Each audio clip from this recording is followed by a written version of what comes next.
It's graduation week for a couple of you. I know one in particular has told me what he wanted, and one of the skills that he wanted to learn was how to sous vide. This is a very timely process. This is going to take at least 2 hours of time. I'm going to step you through every bit of it, and we're going to do that first and get it started, and then we're going to get a little bit of prep, and then you will get part 2 of this video when everything starts to come together, because I'm not going to make you sit here for 2+ hours. All right, so to start things off with sous vide, you're going to need some plastic Ziploc bags, which I've got one right here. You're going to need a good quart-sized bag or better. You're going to need hot water in a pot. William, come over here, please. Okay. You gotta stay with me, buddy. All right, so I have brought a pot of water that is not boiling, but definitely hot. My thermometer is reading about 150 degrees. So that's where I want it. I want it between 140 and 160 degrees, and that's where that's gonna stay. This thermometer is gonna help me keep track of that and making sure that it's not gonna go above that. How I got my water here is I started at a medium-high heat, and once I got to this temperature here, I lowered the dial down to a medium-low, just so that way I'm maintaining a steady temperature. My temperature has stayed this way for about 30 minutes right now, so I know that it's not going to need to be adjusted. You do not need to wait that long, but I kind of got busy on a phone call, so yeah. It took me plenty of time to find out if my water and temps were gonna hold. So you're gonna want a good thermometer. You can use a digital thermometer as well. And what you're gonna do is you're gonna want to, if you're using a digital thermometer, just check it often. So I've got a digital thermometer here, and I'm gonna show you the same process. A digital thermometer is always gonna be more accurate than what a dial thermometer is. This is showing me the same thing, about 160. So this is perfect. You're gonna wanna keep an eye on your water temperature and make sure you're not losing heat. All right, so I'm gonna give it back to my son, and I'm gonna show you how to prep these steaks. You want a cheap cut of meat, because it doesn't matter that it's gonna be tough, because the sous vide process is actually gonna break that down. And what happens is when it starts to break that down, that steam is gonna tenderize every bit of that and that heat, and it's a slow cooking method. And then we're gonna end up, it's almost like braising. It's very similar, but sous vide is its own special thing, and you can cook sous vide like anything. So Josh wanted to learn how to sous vide a steak, so that's what we're doing. All right, so I've got some steak on a cutting board right here. And what I'm gonna do with this steak is, I've already washed my hands before we started this video. I am going to take some butter, and I'm gonna smear this butter across my steak. That is your oil, because you need something for the flavors and everything else to fuse into. And you know my favorite seasoning is Montreal steak seasoning, which is still just garlic, salt, pepper for the most part. So you're gonna season this, and you're just gonna kind of push that in and make sure that it's sticking. And you're going to do the same thing on both sides. So same thing, I'm gonna smear my butter across here. It doesn't have to be coated, but you just want it to cover most of it. So same thing, season on both sides. And I'm just gonna kind of push that in. Now, I'm gonna take this steak and I'm gonna put it in this Ziploc bag. So it is open, and I'm gonna just slide this guy right into this bag. And here comes the fun part, because I've got a few over here already. So now that the steak is in the bag, I'm gonna wash my hands. William, go show them their steak. Now I only paid like not even $4 for all these steaks. These were, what did I get? These were chuck steaks. So a very inexpensive cut of meat. A lot of times you can actually get a slice of steak from some way that is cheaper than ground beef right now. So I got these guys for $4.95. So cheap, inexpensive way. And you can cut these in half, and that could become 6 portions. I have already taken most of the air out of these. It is really hard to do this unless you have a vacuum sealer. So what you're gonna do is you are going to seal this bag and make sure that it is sealed all the way across.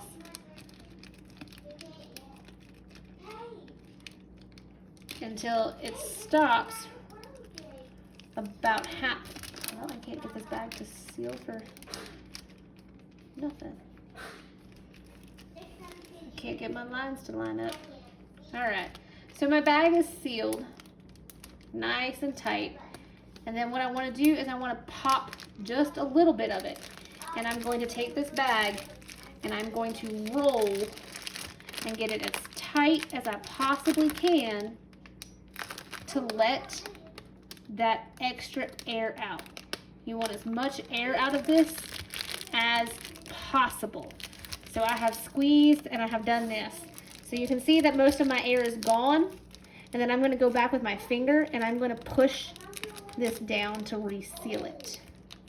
All right, so my bag is sealed, nice and tight. There's still air in these. And it's so hard. It is so hard to do this. Now, there is another way that you can do this, but it's really not any easier either, because you really need a vacuum sealer.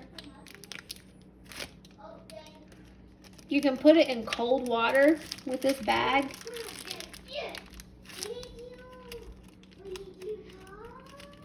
One seal wants to say sealed and the others do not. And you're probably gonna have to squish this several times to try to get as much air as possible out of this bag and then just reseal. All right, as good as these guys are gonna get for me, it's not ideal, but it's not bad. What we're gonna do is we're gonna drop these straight in. If you wanna season these differently, go for it. So I've got these guys in these bags, in this water. Now you can see that this one is ballooned up. Are you up tall enough where you can see? So this one is ballooned, so there is still some air in here. So what I'm gonna do is I'm gonna open that corner and I am going to try to get some more air out of this bag. And you may have to do this with several bags, but you're just gonna kind of set those in there and they are gonna stay in that hot water bath for about an hour and a half to 2 hours. So we're just gonna stay in here, we're gonna check on them. All that flavor and seasoning is gonna get in there. You can use garlic, you can use butter, you can use a little bit of oil. You can see where my butter is already starting to melt into these bags. You can use thyme, you can use lemon pepper, you can use Montreal steak seasoning. You can use just about any seasoning you want. So we're gonna leave these guys. It's, according to my clock, it is 2:16. So by about 4 o'clock, I'm gonna check these guys. All right. So William is gonna go back. While we're doing that, we're gonna do a little food prep. I'm gonna get rid of my meat so I don't cross-contaminate everything. And I'm going to clean up a little bit here and clean this area. This rag right here is covered in a bleach solution, which there was no meat that actually touched this, but I wanna make sure that it is properly clean and sanitized. All right, so along with that, we're gonna make our famous carrot fries that all of you guys seem to love, and some of you guys haven't had to experience those yet. So that's where we're going. I've already got most of these cut up into our matchsticks. So I've got little French fries out of our carrots. I went ahead and I peeled these. Here's our peeling. And I had some other vegetables and stuff too. Always save your scraps, guys, all your veggie scraps. I'm gonna show you with the onions and the pepper and stuff too that we cut. So that way we can make stock out of it at another time. You're gonna wanna make sure that these cuts are pretty even. So you may want to stack them together just to make sure that you're getting pretty close in the same lengths. So all of those guys are pretty close. I'm gonna cut my ends. Are you down here where you can see what I'm cutting? Okay, so you're gonna wanna make sure your ends are off because those parts don't taste good. And we're gonna throw them in with our scraps. All right, carrots are hard and dense, so you're gonna have to actually put a little pressure on these. You're probably gonna wanna hold these like this, because if you try to do it like this, it's gonna go all over the place. So make a bridge, cut this guy in half and push down. Now, I've got my carrot slices here, and you're gonna do the same thing in about 3 to 4 cuts. Make sure your hand is out of the way, and you're gonna have your nice little matchsticks again. So, same thing. And now that it is in half, I can butt my knuckles up against here. So, you're gonna go and you're gonna make your cuts, and I'm pushing this into my finger so that way it doesn't slip. Same thing. Bridge for your first cut, and then you can bring these in, and you are gonna make steady matchstick cuts all the way across. As the smaller pieces get, you probably won't have to cut as many pieces in. I think I'll keep that one that way. And we're just gonna do the same thing. We're gonna cut these in half, and you're just gonna make your tiny little French fries. Same thing here, your bridge, you're gonna cut, you're gonna bring them in half, bring them in half. Now, because they are dense, you may have to put some extra pressure behind your knife, and that is why my hand is on top of the knife. Bridge, down, across. Why don't you come and look at it from this angle again? So I've cut it in half. You're going to literally, you can butt it up against your knuckles because this one's pretty big. And I messed that one up because I was trying to hold it. So it's okay if they're not perfect, guys. I mean, no cuts are 100% perfect unless you have been doing this for years and years and years and years and years. So if you are uncomfortable, you can always go with the bridge process, but please, please, please make sure your fingers are out of the way. And in fact, once you start that cut, you can move those fingers out of the way and bring that down. So, carrots are so dense, they are very hard to cut through, just like your sweet potatoes. If you want to practice your cuts, which I will post, some of you guys have already seen the different cuts you can make. I will make sure I post those back up. Practice with a potato. They're the easiest ones to do. All right, so I've got a bowl. I'm gonna dump these guys in here. We're gonna give them a nice little drizzle of oil. You don't need a whole lot. Yet again, my favorite multi-purpose seasoning. I use it on everything because it's my favorite. Nice little shake. And you can use your hands, or you can just kind of shuffle these around in the bowl. I'm going to shuffle a few times, make sure that they're nice and coated. Trying to tilt it down where you guys can see. Or I can kind of come down a little bit too because my son is not as tall as I am. And we're just going to give those a nice swirl. They're nice and evenly coated. You don't want them drowned. And we're going to dump these onto a baking sheet that I have sprayed lightly. So here are our fries. I'm just going to kind of spread those out. And those will be our carrot fries for later. I'm not going to rinse this bowl because I'm going to put veggies right back in it. And they're going to be seasoned the exact same way. So I have a bag of frozen Brussels sprouts. You can use fresh if you would like. I'm going to use the frozen because it's what I had here. And they are a lot less expensive than fresh. So I'm just going to open my bag and I'm going to dump them, frozen and all, right in here. And there may actually be, I'm going to add just a small, tiny bit of oil because there's still some oil in this pan. Add a little more Montreal steak seasoning. And same thing, we're just going to give those a nice toss. You can toss them, you can use your hand and toss them to make sure that they are evenly coated. That is completely up to you. I feel like I want just a little more oil on these. By little, I mean like a couple little drops. Just because I could tell that they were not evenly coated. Alright, so here's our Brussels sprouts. Ta-da! They are going, I'm actually going to put them on the same pan as my carrots because they're going to roast about the same amount of time. The frozen ones will take longer than the actual fresh ones. Well, they're actually going to cook about the same because the fresh ones are going to be dense as well as the carrots. But these will cook about the same amount of time. You're probably going, Chef, what is this third pan for, or second pan for? Well, I'm going to show you, friends. This is completely optional. It's only because I want it for supper tonight to go along with my steak. I want beets. I love roasted beets. You can use fresh, which are always my favorite, or you can use canned. I'm going to walk you through this process because they are delicious. I think they taste as sweet as candy when they have been slow roasted, and it is one of my favorite things ever.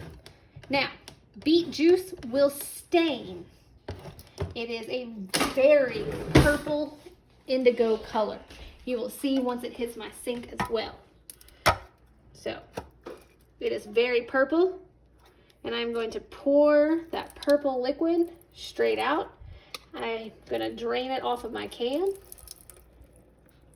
So if you get this on your clothes, it's not going to come out, friends. And I'm going to rinse these a couple times because I don't like the extra dye that the cans make up themselves. Plus, a lot of your vegetables are packed in a lot of sodium. So this is a way to remove that extra sodium, is to rinse them a few times. My water is getting a little clearer. I typically like to rinse vegetables out of a can until the water becomes clear, especially like black beans or something. All right, that is good enough for me. I'm gonna rinse my sink so my sink isn't purple. You're gonna wanna do the same thing. You're gonna wanna rinse behind it. So my beets are nice and drained, and we're going to put them on this pan over here. So I'm just gonna throw these on my pan. I'm going to spread them out and make a nice thin line or layer all the way across. It's one of my favorite things ever. You guys have no idea how much I love beets. Probably one of my favorite foods. I could eat beets every single day.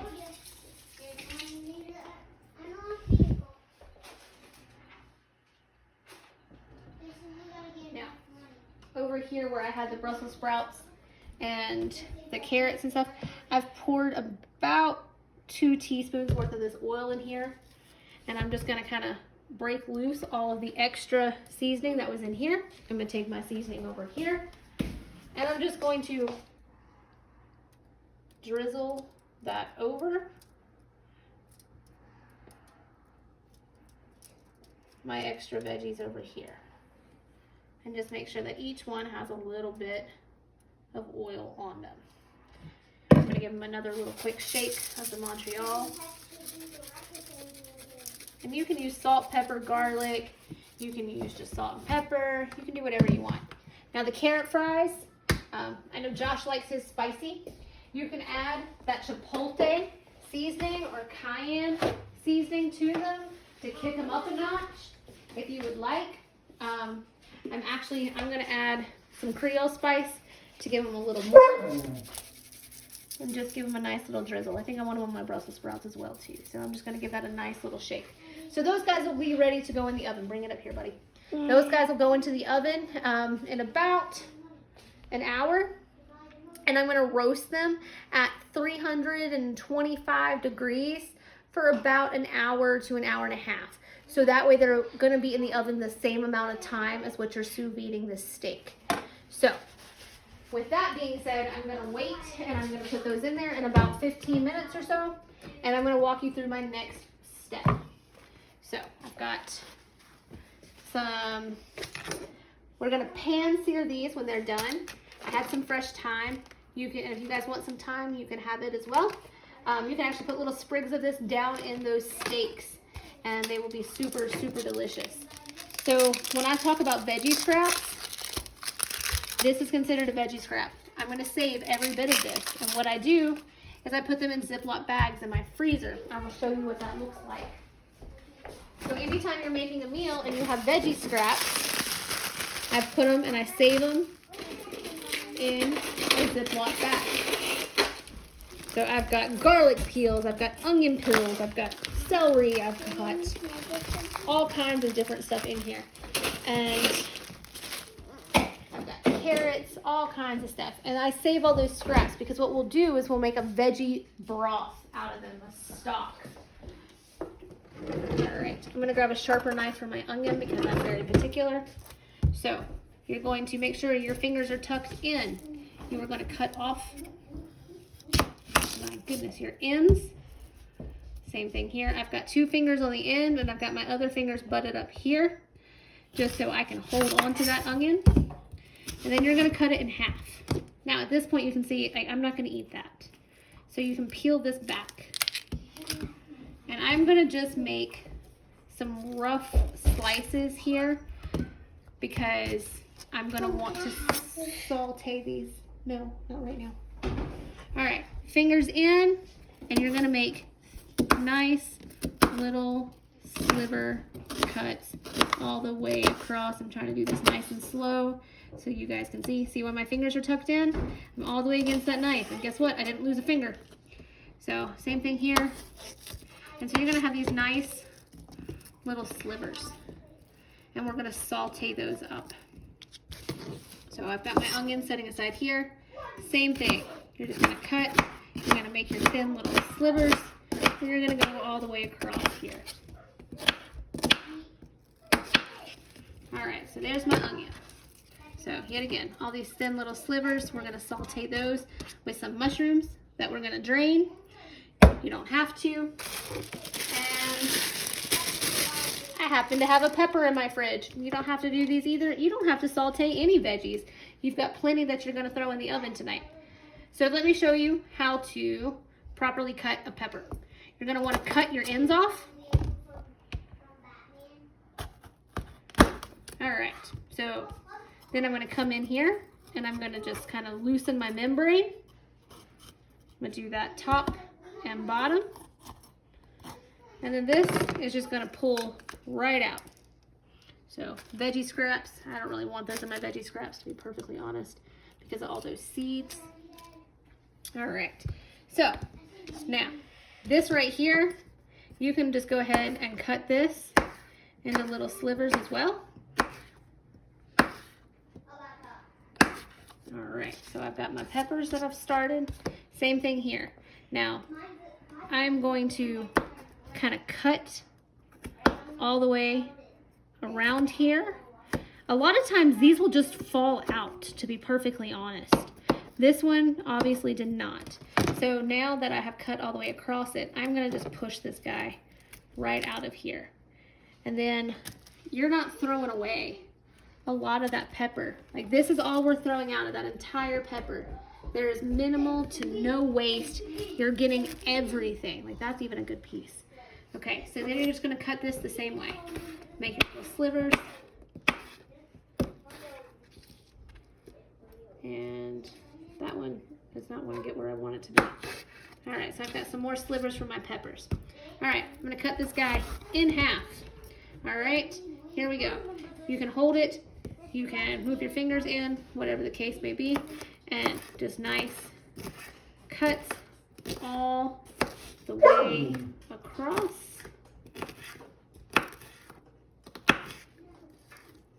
And my knife did not go through all of those. I should have pulled out my chef roll and used like some real knives because apparently the knives in my kitchen are dull and they stink. But just make sure that those are all pulled apart. I tore that one. All right, so I'm gonna hit it again. That's right there in that membrane as well. So it's kind of wanting to hold on. All right, same thing here. Make sure your fingers are tucked in. I'm gonna drag my knife a little harder this time so I'm making much slower cuts. All right, once it gets to where it can sit on its own, you can do it this way, but the outside peel is a lot harder to cut, you can see. So the fleshy part is much easier to cut through. So I'm just gonna make my cuts, and then there is all of my pepper to go with that. All right, so I've got peppers and onions. That is all gonna go in my scraps. And I'm gonna drain these mushrooms real fast. Same thing, guys, like I did with the beets, but this is a pop can, so I'm only gonna pop it and bend it up slightly. Can you see that? Mm-hmm. And then I'm going to pour out all of that liquid. And give it a good shake to get out that extra. I'm going to pop that back just a little more, and I'm going to fill that with water. I'm going to push this back down a little bit so I'm not losing my mushrooms, and drain it. All right, now these guys will be ready to go into the pan when we're ready to saute. So I have got some garlic that's already minced from the store, because I could have swore I had another garlic clove, but I did not. This is all in my trash. We've got our veggies started over there for our scraps here. These are all of my peels. This is my onion. I've got our pans of veggies ready to go in. We're gonna come check our temperature, because remember, we just put in cold meat. So that cold meat is gonna drop your temperature because it is cold and you put it in something warm.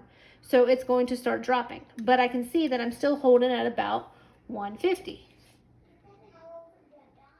Oh, hang on, it cut itself off. All right, so we're gonna check this back again. So we're still holding between 150, 160. That's perfect. So both my thermometers are showing the same thing right here. So we're gonna keep an eye on this. You can also see where the meat is starting to get a little gray in color. Do you see that? A little brownish gray, which means the cooking process has already begun. Now these are some really, really thin steaks. So, you know what, guys? I may honestly be able to pull these out in about 30 minutes. We will check our temperature of them because they are so thin. Now, if you're using a dense cut of meat like a piece of chicken, like a chicken breast, you're definitely going to want a full 2 hours or longer. If you're using a really thick cut of steak, you're going to want that 1.5 to 2 hours. These are super thin. So I think they're gonna cook in about half the time, so about 30 minutes to an hour. And then what happens is you're gonna finish these off in a skillet, which we have right here. So I'm gonna go ahead and preheat my oven to, let's just, I may have lied to you guys. Let's go at 400. Well, no. I don't know what temperature I want my oven to be. Let's go for 375. And we're gonna go ahead, and it's a cold oven, and it's not gonna hurt a thing. So I'm gonna go ahead and put these guys right on in to my oven. Now those beets will not take nearly as long as the carrots or the Brussels sprouts. So you can actually put those in last if you want to. And I'm just gonna go ahead and close that, and we're gonna check back on everything in about 30 to 45 minutes. So that will be part 2 of this video. All right, guys, see you soon.